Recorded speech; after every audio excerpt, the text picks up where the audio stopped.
안녕하세요. 구독자 여러분, 저는 결혼 15년 차 주부입니다. 여러분은 혹시 가족이라는 이름으로 평생 가족의 등골을 빨아먹는 사람들을 보신 적이 있으신가요? 저는 멍청하게도 그런 인간들을 시댁이라고 부르며 살았어요. 오늘은 그 지긋지긋한 인연을 한 방에 끊어낸 저희 부부의 속 시원한 이야기를 들려드릴까 합니다. 그날도 한낮 기온이 넘나드는 살인적인 폭염이었어요. 남편은 그날도 어김없이 새벽 5시에 낡은 승합차 시동을 걸고 에어컨 설치 일을 나갔습니다. 땀에 절은 작업복은 후질근하게 낡았고 어깨가 닳아 몇 번이나 기워 입은 자국이 선명했죠. 점심 도시락은 어제 먹다 남은 김치에 찬밥이 전부였어요. 그렇게 뼈가 부서지게 벌어온 돈은 통장에 들어오는 족족 시어머님 도박빚으로 시누이 명품 가방값으로 술술 빠져나갔어요. 설거지를 하고 있는데 남편과 같이 일하는 김 기사한테서 전화가 걸려왔습니다. 갑작스러운 연락에 손이 떨려서 그릇이 미끄러져 싱크대 바닥으로 떨어졌어요. 형수님, 지금 빨리 H대학병원으로 오셔야 할 것 같아요. 김 기사 목소리가 울먹이고 있었어요. 무슨 일이에요? 차분히 말해봐요. 형님이 신축 상가 2층에서 작업하다가 사다리에서 떨어지셨어요. 머리에 피가 너무 많이 나서. 저는 앞치마도 벗지 못한 채 지갑만 들고 뛰쳐나갔습니다. 택시 안에서 손이 어찌나 떨리던지 안전벨트도 제대로 못 채웠어요. 응급실 자동문이 열리는 순간 이동식 침대에 실려가는 남편이 보였습니다. 이마에서 흘러내린 피가 어깨까지 적시고 있었어요. 저는 침대 옆에 달라붙어 피로 끈적해진 남편 손을 붙잡았습니다. 여보, 나왔어. 눈 좀 떠봐, 응? 여보. 남편은 눈도 뜨지 못하고 가쁜 숨만 몰아쉬고 있었죠. 간호사가 심박수 떨어진다고 외치면서 의사를 불렀습니다.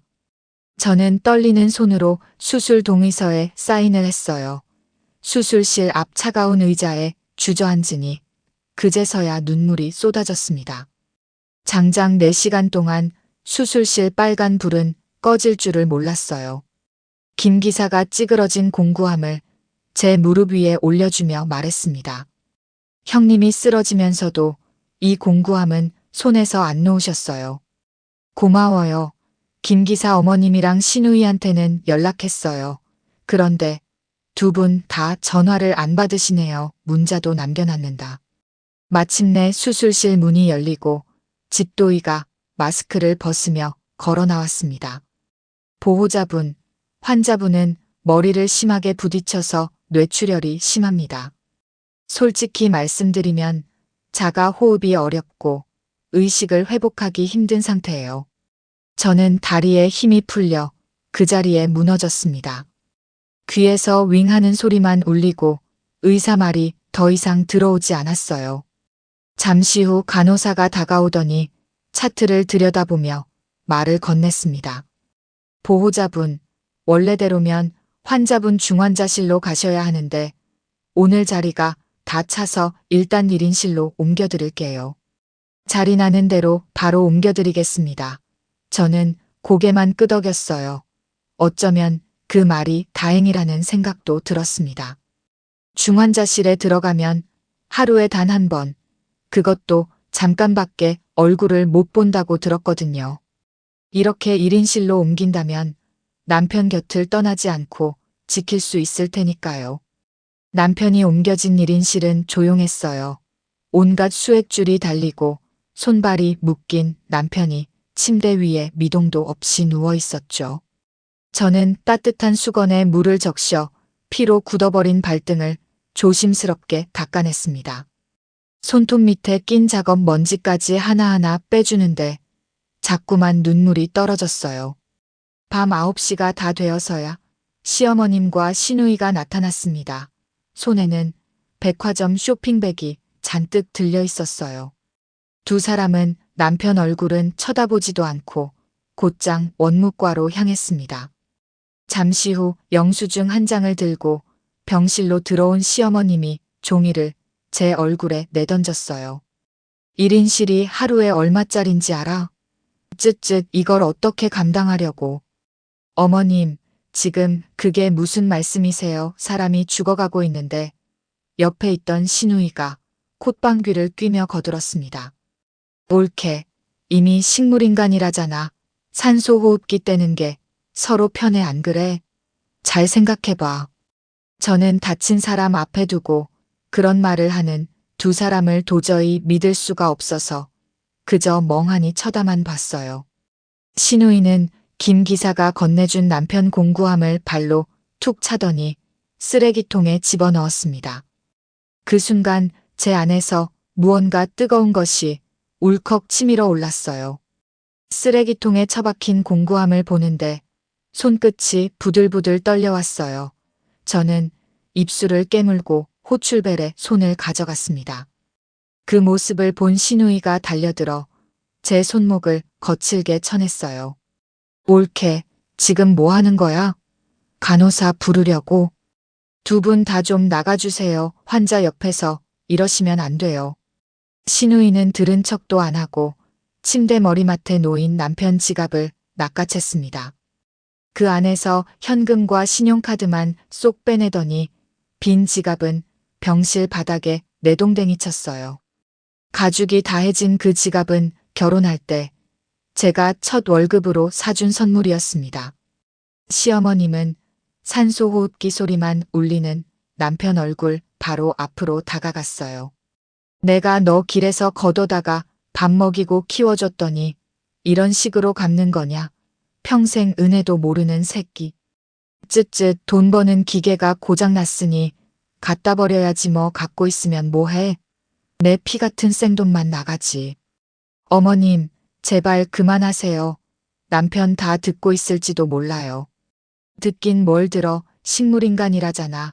시어머님이 가방에서 종이 한 장과 펜을 꺼내 침대 옆 탁자 위에 탁 내려놓았습니다. 앞으로 간병비고 생활비고 우리한테 단돈 10원도 청구하지 마. 여기에 그렇게 쓰고 도장 찍어. 어머님, 이건 너무하시잖아요. 어떻게 자식한테 이러실 수가 있어요. 자식은 무슨 호적에 올린 것 빼면 남이야. 빨리 안 쓰고 뭐해. 저는 손이 너무 떨려서 펜을 제대로 쥘 수가 없었어요. 하지만 두 사람이 어서 이 자리를 떠나줬으면 하는 마음에 종이에 글을 적어 내려갔습니다. 시댁에 절대 돈을 요구하지 않겠다는 내용이었어요. 서명을 마치자 시어머님이 그 종이를 낚아채듯 가져갔습니다. 잘 생각했어. 사람이 분수를 알아야지. 두 사람은 남편 얼굴을 한 번도 돌아보지 않고 병실 문을 거칠게 닫고 나갔어요. 구두 소리가 복도 끝으로 멀어지자 그제야 저는 무릎이 꺾여 바닥에 주저앉았습니다. 쓰레기통으로 기어가서 공구함을 꺼내 가슴에 끌어안았어요. 공구함 모서리에는 남편이 흘린 피가 아직도 거뭇하게 굳어 있었습니다. 남편 작업복 주머니에서 꺼내둔 가계부를 펼쳐봤어요. 빼곡한 글씨로 매달 어머님께 송금, 시누이 카드값 대납이 적혀 있더라고요. 지난 15년 동안 남편이 얼마나 묵묵히 견뎌왔는지 그 숫자들이 다 말해주고 있었습니다. 저는 침대 옆 보조의자에 엎드려 그대로 정신을 놓아버렸어요. 새벽 3시쯤이었을까요? 누군가 제 어깨에 두툼한 모포를 덮어주는 묵직한 감촉이 느껴졌습니다. 거친 손길이 제 머리를 가만히 쓰다듬고 있었어요. 저는 화들짝 놀라 고개를 들었습니다. 침대 위에는 산소호흡기를 다 떼어낸 남편이 가부좌를 틀고 앉아 있었어요. 저는 너무 놀라서 비명을 지르려 했죠. 그 순간 남편이 큰 손바닥으로 제 입을 막아버렸습니다. 쉿, 소리내지 마 나야. 아니, 여보 어떻게 아까 의사 선생님이 분명히. 남편은 손가락을 입술에 가져다 대며 고개를 가로저었습니다. 침대에서 천천히 내려오더니 머리에 감긴 붕대를 풀어 쓰레기통에 던졌어요. 놀랍게도 붕대 안에 있어야 할 상처가 거의 보이지 않았습니다. 이마에 작은 찰과상 하나만 있을 뿐 피가 그렇게 흘렀던 흔적은 어디에도 없었어요. 남편이 환자복 안주머니에서 작은 무전기를 꺼내 입에 가져갔습니다. 상황 종료. 다들 대기. 여보. 지금 이게 다 뭐야? 머리는 어떻게 된 거야? 미안해. 진짜 미안해. 일단 좀 앉아봐. 남편이 병실 문으로 걸어가서 안에서 잠금 장치를 단단히 채웠습니다. 그러고는 바닥에 떨어져 있던 빈 지갑을 주워달라고 부탁했어요. 저는 떨리는 손으로 지갑을 집어 남편에게 건넸습니다. 남편이 지갑 안쪽 가죽을 손톱으로 뜯어내자 숨겨진 공간이 나타났어요. 거기서 빛바랜 사진 한 장과 손가락 한마디만 한 작은 열쇠가 나왔습니다. 사진 속에는 환하게 웃고 있는 어린 남편과 그 손을 꼭 잡은 중년 남자가 보였어요. 여보, 이 사진은 우리 아버지야. 진짜 아버지. 남편 목소리가 가늘게 떨리고 있었습니다. 시장 국밥집 간판이 사진 뒤로 흐릿하게 보였어요. 저는 그제야 남편이 지난 15년 동안 한 번도 보여준 적 없던 표정을 마주하게 되었습니다. 그 눈빛은 더 이상 에어컨 기사였던 남편의 눈빛이 아니었어요. 남편이 사진을 손가락으로 어루만지더니 천천히 입을 열었습니다. 내가 5살 때 한겨울에 시장 골목에 버려져 있었대. 신발도 없이 떨면서 울고 있는 나를 이 양반이 발견하셨어. 양아버지 말이지. 응. 국밥 한 그릇 먹여주시고 그 길로 집에 데려가셨어. 그때부터 내가 저 양반 아들이 된 거지. 남편 눈가에 물기가 어른거리고 있었어요. 저는 손을 뻗어 남편 손등을 가만히 어루만졌습니다. 근데 양부모님 사이에서 동생이 태어나면서부터 어머니가 달라지셨어. 나만 보면 짜증을 내시고 밥때만 되면 창고에 가두셨지. 창고에? 사람이 어떻게 그런 짓을. 빗자루로 등을 후려치시면서 너 같은 거지 새끼가 무슨 밥이냐고 소리 지르셨어. 아버지가 시장에서 일하시는 동안에만 그러셨으니까 아버지는 아무것도 모르셨어. 남편은 담담하게 말하고 있었지만 손등의 핏줄이 불끈 솟아 있었어요. 저는 그 손을 두 손으로 감싸 쥐었습니다. 그러다가 고등학교 3학년 겨울에 아버지가 갑자기 교통사고로 돌아가셨어. 그날부터 어머니가 본색을 드러내셨지. 대학은 어떻게 된 거야? 합격했었다고 들었던 것 같은데. 아, 대학 합격증은 받자마자 어머니가 찢어버리셨어. 그 길로 공장 기숙사로 짐 싸서 보내시고 월급 통장은 어머니가 가져가셨지. 저는 입을 다물 수가 없었어요. 15년을 부부로 살면서 남편이 이런 이야기를 단 한 번도 한 적이 없었거든요. 그저 부모님이 형편이 어려우셔서 도와드린다고만 알고 있었으니까요. 그런데 왜 그 긴 세월을 참고 산 거야? 도망쳐도 됐잖아. 아버지 제사 그거 하나 때문에 버텼어.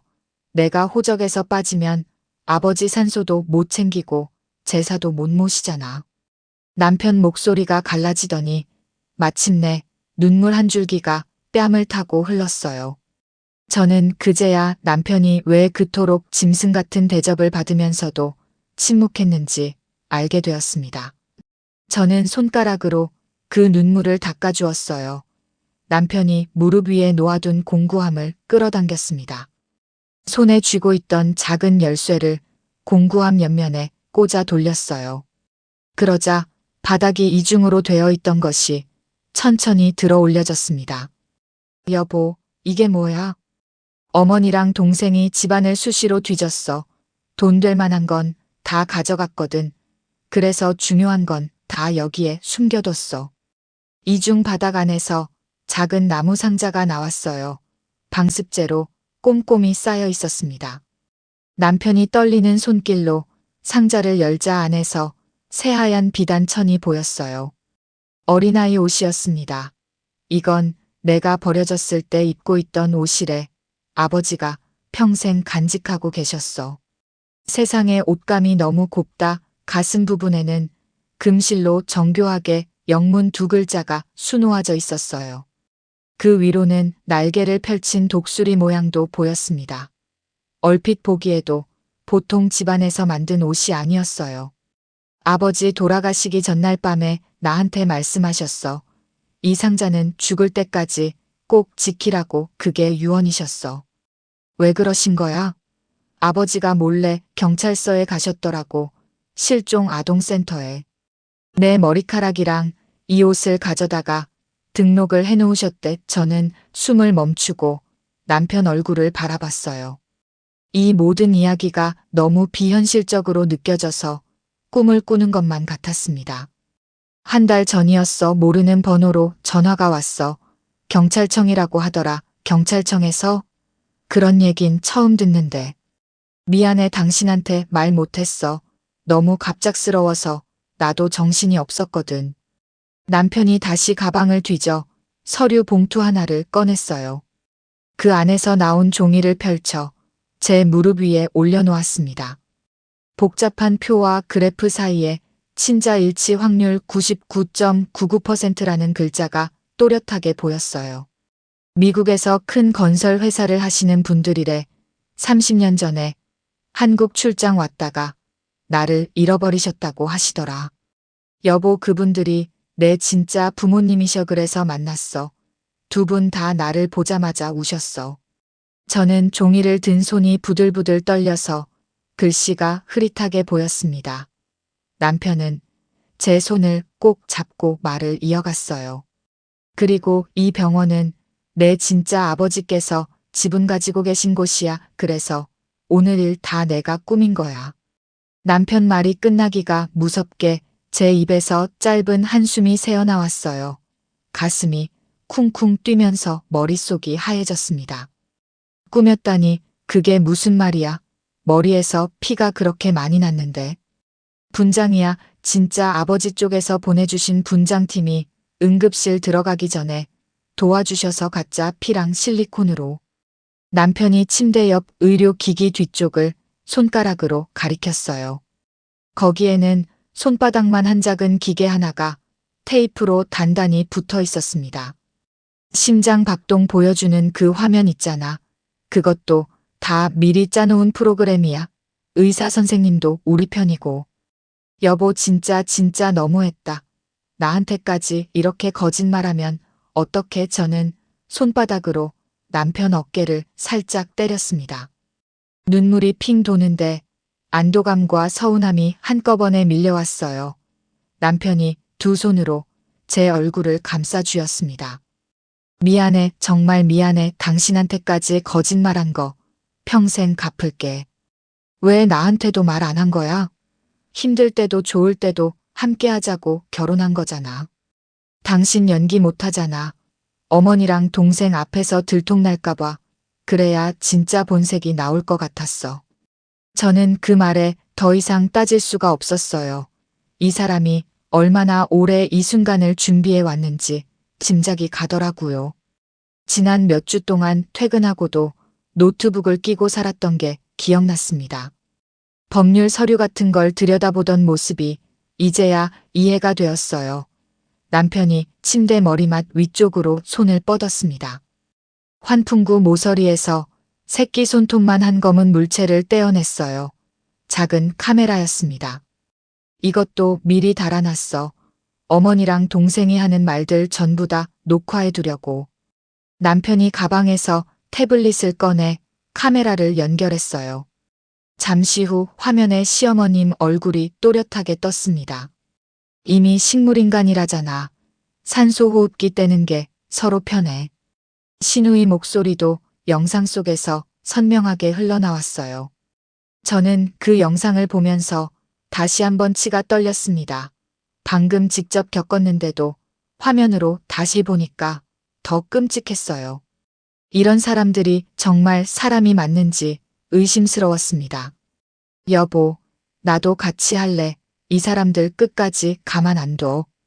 응, 고마워. 당신이 같이 해줘야 끝까지 갈 수 있어. 부탁할게. 저는 남편 손을 꼭 맞잡았어요. 지난 15년 동안 남편 옆에서 그저 발만 동동 굴렀던 제가 처음으로 무언가 해낼 수 있을 것 같았습니다. 시어머님이 얼굴에 던졌던 영수증, 시누이가 발로 차서 처박은 공구함, 그 모든 장면이 머릿속을 스쳐 지나갔어요. 남편이 스마트폰 화면을 켜서 저에게 보여줬습니다. 거기에는 고급스러운 명함 사진이 떠 있었어요. 타이탄 빌드 한국지사 임시 대표이사라는 글자가 또렷하게 박혀 있었습니다. 이게 진짜 내 명함이야. 다음 주부터 정식 출근해 여보. 진짜 내 남편이 맞는 거지. 맞아. 나 당신 남편 맞아. 이름만 바뀌었을 뿐이지 나는 똑같은 사람이야. 새벽 5시가 가까워질 무렵 병실 문을 가볍게 두드리는 소리가 들렸어요. 남편이 잠금을 풀자 양복을 단정하게 입은 남자 2명이 조용히 들어왔습니다.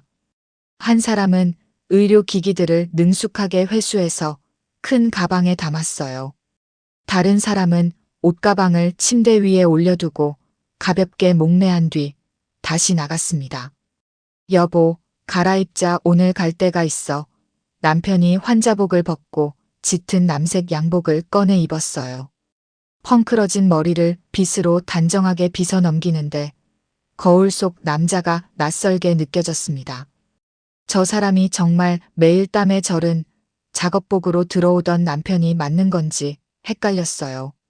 저도 옷가방에서 단정한 원피스를 꺼내 갈아입었습니다. 가방 안쪽에 챙겨두었던 종이 뭉치를 꺼냈어요. 시댁이 제 이름으로 받아놓은 대출 독촉장들이었습니다. 저는 한 장 한 장 박박 찢어서 휴지통에 던져 넣었어요. 남편이 그 모습을 보더니 가만히 어깨를 쓰다듬어 줬어요. 이제 진짜 다 끝났어. 더 이상 그런 거 받을 일 없어, 여보. 이제 어떻게 할 건데? 오늘 오후에 그분들 호텔로 부를 거야. 마지막 인사할 시간 줘야지. 남편이 태블릿을 들어 어디론가 전화를 걸었어요. 저쪽에서 차분한 남자 목소리가 흘러나왔습니다. 최 변호사님, 이제 시작합시다. 미끼 던지세요. 전화를 끄는 남편이 제 손을 잡고 병실 문을 열었어요. 복도 끝 비상구로 향하는 발걸음이 가벼웠습니다. 지하 주차장에는 한 번도 본 적 없는 큰 검은색 차가 우리를 기다리고 있었어요. 검은 차가 부드럽게 미끄러져 강남 한복판으로 들어섰어요.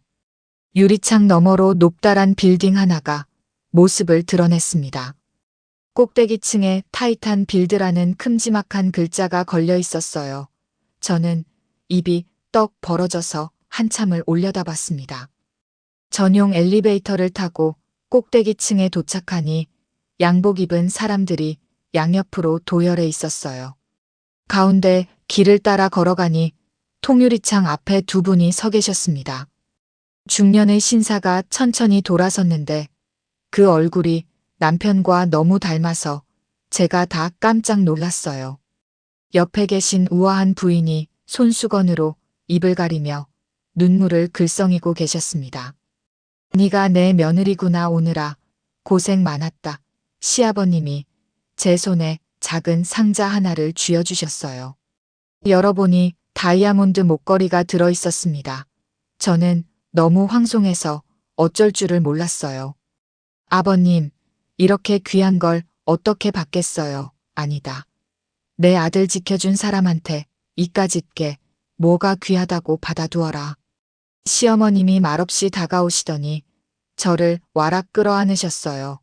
어깨에 따뜻한 눈물이 떨어지는 게 느껴졌습니다. 저도 모르게 같이 울컥하더라고요. 우리 아들 곁에 있어줘서 정말 고맙다. 정말 어머님 저는 별로 한 것도 없는다. 남편이 옆에서 제 어깨를 가만히 두드려줬어요. 짧은 인사가 끝나자 바로 옆 회의실로 자리를 옮겼습니다. 긴 테이블 끝에 단정한 회색 양복을 입은 남자가 서류 가방을 들고 서 있었어요. 최 변호사라고 합니다. 뵙게 되어 영광입니다. 안녕하세요. 잘 부탁드릴게요. 벽면을 가득 채운 큰 화면에 사진들이 쭉 떴어요. 도박장으로 들어가는 시어머님 뒷모습, 신우이가 사채업자랑 만나는 장면이 차례대로 보였습니다. 세금 안 낸 흔적까지 다 정리되어 있었어요. 한 달 동안 얼마나 꼼꼼하게 조사했는지 보기만 해도 알 수 있었습니다. 오늘 오후 2시에 호텔로 모실 예정입니다. 어떻게 미끼를 던지실 건가요? 최 변호사가 가볍게 미소를 짓더니 휴대전화를 꺼내 들었어요. 스피커폰을 켜고 어디론가 전화를 걸었습니다. 신호음이 2번 울리자마자 익숙한 목소리가 다급하게 흘러나왔어요. 여보세요, 누구세요? 새벽부터 전화하시고 시어머님 목소리였습니다. 새벽 일찍부터 전화를 받아서 그런지 짜증이 그득했어요. 실례합니다. 저는 김 씨 어른의 숨겨진 재산을 관리해온 법정 대리인입니다. 네, 누구요? 어디라고요? 강남에 빌딩 하나가 있는데 시세로 50억 원 정도 됩니다. 원래 아드님 앞으로 되어 있던 건데 아드님이 의식을 못 차리신다면 법적으로 가족분들께 넘어갑니다. 전화 너머에서 잠시 정적이 흘렀어요. 잠시 후 신우이 목소리가 호들갑스럽게 끼어들었습니다. 엄마 들었어? 50억이래, 50억. 진짜야? 진짜 우리한테 50억이 들어오는 거야? 두 사람 목소리가 점점 커지고 있었어요. 화면 너머에서 손뼉을 치는 소리까지 들렸습니다. 저는 그 광경에 헛웃음이 나왔어요. 아들이 사경을 헤매고 있는데 50억이라는 말에 박수를 치는 그 마음이 도무지 이해가 안 되었거든요. 한 가지 조건이 있습니다. 호적 정리를 깨끗하게 해주셔야 해요. 아드님을 입양 취소하시는 서류에 도장을 찍어주셔야 됩니다. 그래야 상속 절차가 깔끔하게 진행됩니다. 그까짓 도장이 뭐가 어려워요? 어디로 가면 돼요? 지금 당장 갈게요. 오후 2시에 S호텔 최상층 VIP 라운지에서 뵙겠습니다. 꼭 갈게요. 절대 안 늦어요. 전화를 끊자마자 회의실 안에 차가운 침묵이 흘렀어요. 시어머님이 너무 빨리 미끼를 무신 것이 오히려 마음을 더 무겁게 만들었습니다. 저는 의자 등받이에 몸을 기대고 길게 숨을 내쉬었어요. 진짜 어이가 없네요. 아들이 죽어가는데 박수를 치다니. 사실 저희가 이미 한 달 전부터 검찰에 자료를 넘겨놨습니다. 오후 2시에 호텔 미팅이 시작되는 그 시간에 정확히 맞춰서 영장이 집행될 겁니다. 남편이 자리에서 일어나 창가로 걸어갔어요. 강남 거리를 내려다보며 한참을 말없이 서 있었습니다. 저는 그 등 뒤로 다가가 손을 살며시 잡았어요. 여보, 괜찮아? 응, 괜찮아. 이제야 후련해질 것 같아. 남편이 돌아서더니 최 변호사를 보며 한마디 더 덧붙였습니다. 동생이 다니는 회사도 오늘 처리해 주세요. 인수합병 의향서 보내달라고 아버지께 부탁드렸어요. 회의실 시계가 어느덧 정오를 가리키고 있었습니다. 오후 2시 10분 전 S호텔 최상층 VIP 라운지에 도착했어요. 저는 두꺼운 암막 커튼 뒤쪽 자리에 시아버님, 시어머님과 함께 자리를 잡았습니다. 바로 옆에 남편이 다리를 꼬고 여유 있게 앉아 있었어요. 경호원들도 벽 쪽으로 조용히 도열해 있었습니다. 커튼이 살짝 흔들리는 사이로 라운지 안쪽이 들여다 보였어요. 잠시 후 라운지 입구 쪽에서 시끄러운 발소리가 들려왔습니다. 시어머님과 시누이가 호기롭게 안으로 들어왔어요. 저는 그 모습을 보고 헛웃음을 삼켰습니다. 시어머님은 처음 보는 모피 코트를 어깨에 걸치고 있었어요. 시누이는 한쪽 어깨에 명품 가방을 메고 한 손에는 또 다른 명품 가방을 들고 있었습니다. 여기 다과가 다 진짜 좋은 거네. 한 입씩 먹어보자. 시누이가 테이블 위에 놓인 마카롱을 손가락으로 집어 입에 넣었어요. 시어머님은 손등으로 입을 쓱 닦더니 차를 단숨에 들이켰습니다. 두 사람은 빌딩 양도서를 손가락으로 쓰다듬으며 입꼬리를 끌어올렸어요. 최 변호사가 단정한 걸음으로 들어가 두 사람 맞은편에 앉았습니다. 서류 2장을 테이블 위에 가지런히 올려놓았어요. 이게 입양 취소 합의서고 이건 상속 권리 주장서입니다. 천천히 읽어보시고 사인하시면 됩니다. 천천히 읽긴 뭘 읽어요. 도장만 찍으면 되지.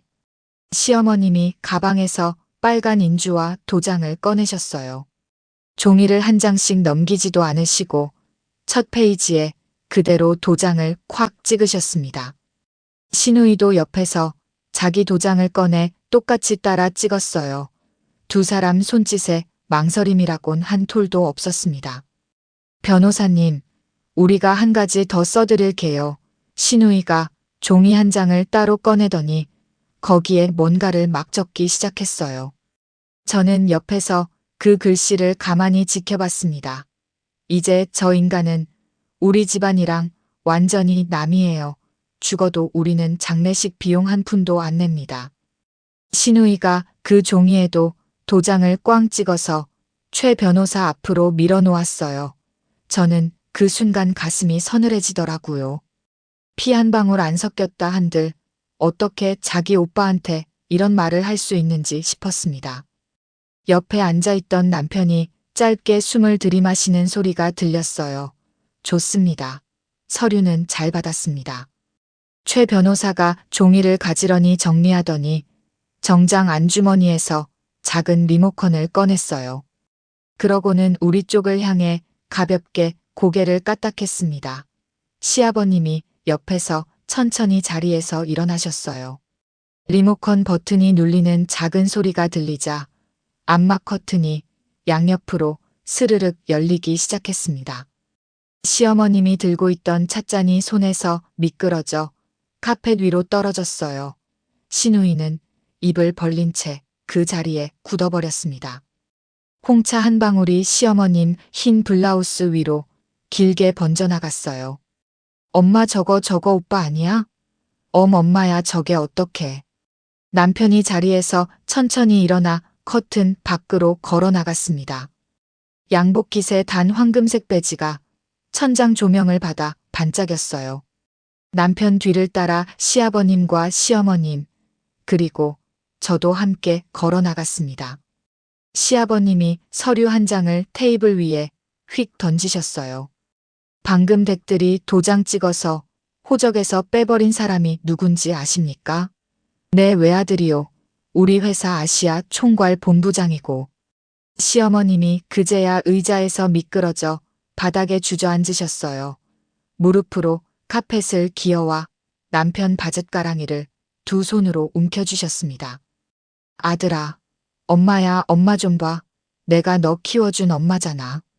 손 떼세요. 방금 댁이 직접 도장 찍어서 끊으셨잖아요. 이게 무슨 말도 안 되는 소리야. 엄마가 너 한시도 안 굶기고 키웠어. 안 그래? 남편이 경호원에게 짧게 눈짓을 보냈어요. 경호원이 다가가서 시어머님 손을 거칠게 떼어냈습니다. 시어머님은 카펫 위에 옆으로 쓰러진 채 발버둥을 치셨어요. 남편이 최 변호사 손에서 서류를 받아들어 가볍게 흔들었습니다.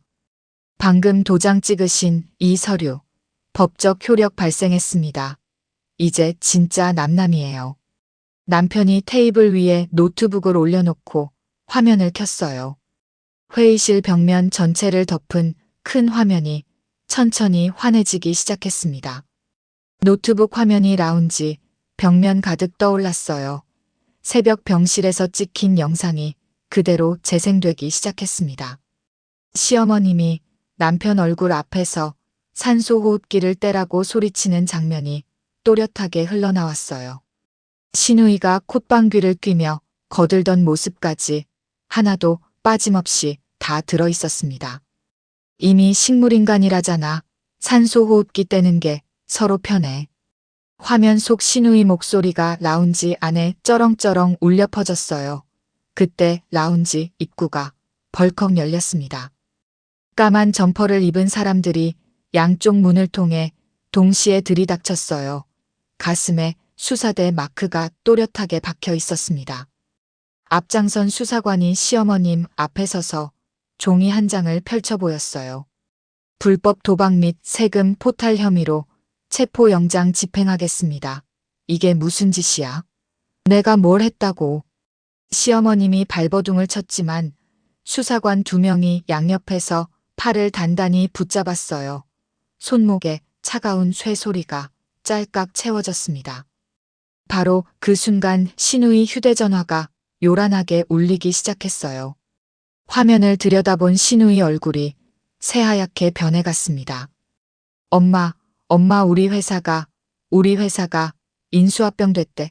나 해고래 횡령 혐의로 고발한대. 신우의 손에서 휴대전화가 미끄러져 카펫 위로 떨어졌어요. 최 변호사가 차분하게 다가가서 신우의 무릎 위에 두꺼운 서류 봉투를 내려놓았습니다. 15억 원 부당이득 반환 청구 소장입니다. 2분 명의로 된 통장이랑 집은 이미 가압류 들어갔어요. 15억이라뇨? 우리한테 그런 돈이 어디 있어요? 2분이 지난 15년간 아드님한테서 가져가신 돈입니다. 통장 이체 내역 한 줄도 빠짐없이 정리되어 있어요. 신우이가 그대로 카펫에 엎드려 오열하기 시작했어요. 시어머님은 수사관들 손에 끌려가면서도 발악을 멈추지 않으셨습니다. 저는 그 광경을 가만히 바라보고 있다가 남편 손을 슬며시 잡았어요. 남편이 제 손을 마주 꼭 쥐어주더라고요. 호텔을 빠져나오는데 1층 로비 직원들이 양쪽으로 줄지어 인사를 하고 있었어요. 저는 어색해서 고개를 푹 숙이고 걸어 나갔습니다. 다음 날 우리는 양아버님 산소를 찾아갔어요. 남편이 새로 받은 본부장 명함을 묘비 앞에 가지런히 올려놓았습니다. 입양 취소 합의서 사본도 그 옆에 같이 내려놓았어요. 남편은 2번 깊이 절을 올리고 한참을 그 자리에 무릎 꿇고 있었습니다. 아버지, 이제 저 진짜 부모님 만났어요. 그래도 아버지는 영원히 제 아버지세요. 저도 같이 절을 올리며 마음속으로 인사를 드렸어요. 산소를 내려오는 길에 남편이 제 손을 잡고 한참을 말없이 걸었습니다. 한 달 뒤 남편 취임식이 열렸습니다. 저는 친정 엄마가 골라주신 단정한 정장을 입고 식장에 갔어요. 남편이 단상 위에서 저를 손짓으로 불렀습니다. 수많은 사람들이 박수를 치는데 저는 다리가 후들거려서 똑바로 걷기도 힘들었어요. 제 곁을 지켜준 제 아내에게 가장 먼저 감사 인사를 전합니다. 사랑합니다. 남편 목소리가 마이크를 타고 식장 전체에 울려 퍼졌어요. 저는 눈물이 나오려는 걸 꾹 참고 고개를 숙여 인사했습니다. 시아버님과 시어머님이 앞자리에서 환하게 박수를 쳐주고 계셨어요.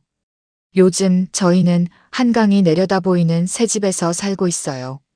주말 아침에는 베란다에 앉아 같이 커피 한 잔을 마십니다. 더 이상 새벽 5시에 작업복 입고 나가는 남편을 배웅하지 않아도 돼요. 독촉장이 날아오지 않을까 우편함을 두려운 마음으로 열어보지도 않습니다. 남편은 가끔 양아버님 산소에 혼자 다녀와요. 돌아오는 길에는 항상 시장에서 국밥 한 그릇을 사들고 옵니다. 시어머님은 결국 재판에서 실형을 받으셨다고 들었어요. 신우이는 빚을 갚느라 살던 집에서도 나오게 됐다고 합니다. 가끔 모르는 번호로 전화가 오는데 저는 받지 않아요. 이제 와서 무슨 말을 한들 무슨 소용이겠어요. 가족이라는 게 꼭 피로만 이어지는 건 아니더라고요. 30년 전 시장 골목에서 남편을 거둬주신 양아버님이 진짜 가족이셨고 미국에서 30년을 애태우셨던 친부모님이 진짜 가족이셨습니다. 그리고 15년을 묵묵히 곁을 지킨 저도 남편한테는 진짜 가족이지 않을까 싶어요. 거짓 가족 끊어낸 자리에 진짜 가족이 가득 들어찬 요즘이 참 행복합니다. 저의 속 시원한 이야기를 끝까지 들어주셔서 진심으로 감사합니다. 오늘의 사연이 재밌으셨다면 구독과 좋아요 부탁드려요. 더 알찬 사연으로 찾아뵙겠습니다. 지금까지 인생의 향기가 깊어지는 사연빵집이었습니다. 감사합니다.